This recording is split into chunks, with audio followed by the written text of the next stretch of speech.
তীব্র গ্যাস সংকটে রাজধানীর পার্শ্ববর্তী কেরানীগঞ্জে। এতে ভোগান্তিতে পড়েছে 12টি ইউনিয়নের লক্ষাধিক মানুষ। 24 ঘন্টার মধ্যে 23 ঘন্টায় থাকছে না গ্যাস। গত কয়েক মাস ধরে রাত 3টার সময় গ্যাস আসলেও ভোরেই চলে যায়। এমন পরিস্থিতিতে সমাধান দূরের কথা, উল্টো অপারগতার কথা স্বীকার করলেন তিতাস গ্যাস কর্তৃপক্ষ। শরীফুল ইসলাম সুমনের তথ্য ছবিতে আরও জানাচ্ছেন মাজহারুল আমিন শুভ। জ্বলছে না চুলা, বন্ধ রান্না, দিনের পর দিন এভাবেই চলছে রাজধানীর পার্শ্ববর্তী কেরানীগঞ্জের বাসিন্দাদের জীবন। গত কয়েক মাস ধরে তীব্র গ্যাস সংকটের চরম ভোগান্তিতে রয়েছেন 12টি ইউনিয়নের লক্ষাধিক মানুষ।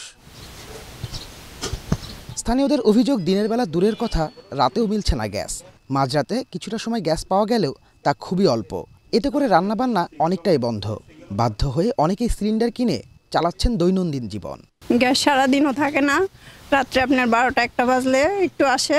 রাইতে তো মানে কয়জনের রান্না বাড়া সম্ভব, রাত জায়গা গ্যাস থাকে তো লাগাইছে রান্না করেন কেন? গ্যাস আসে না তো কি করুন? আমরা তো এখন এই এলপি গ্যাসে রান্না করি, কারেন্টের চুলায় রান্না করি। আমরা সীমিত আয়ের মানুষ, আমরা দেখা গেল আমাদের একটা এলপি কিনতে হয় 1500 1550 টাকা দিয়া। অবশ্য গ্যাস না পেলেও প্রতি মাসে ঠিকই সরকার নির্ধারিত গ্যাস বিল দিতে হচ্ছে গ্রাহকদের। এতে করে তীব্র হচ্ছে গ্রাহকদের ক্ষোভ।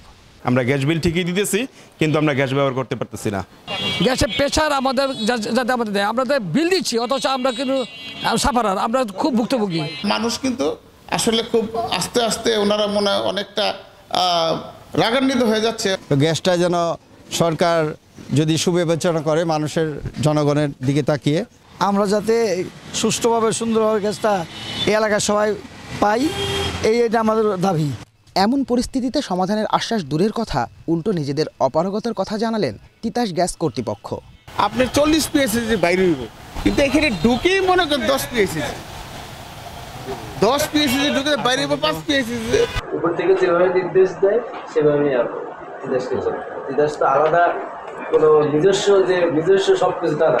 তিতাসের উপরে পেট্রো বাংলা আছে, পেট্রো বাংলার উপরে মিনিস্ট্রি আছে, তারা যেভাবে চালাতে বলে আমাদের ম্যানেজমেন্ট সেভাবে।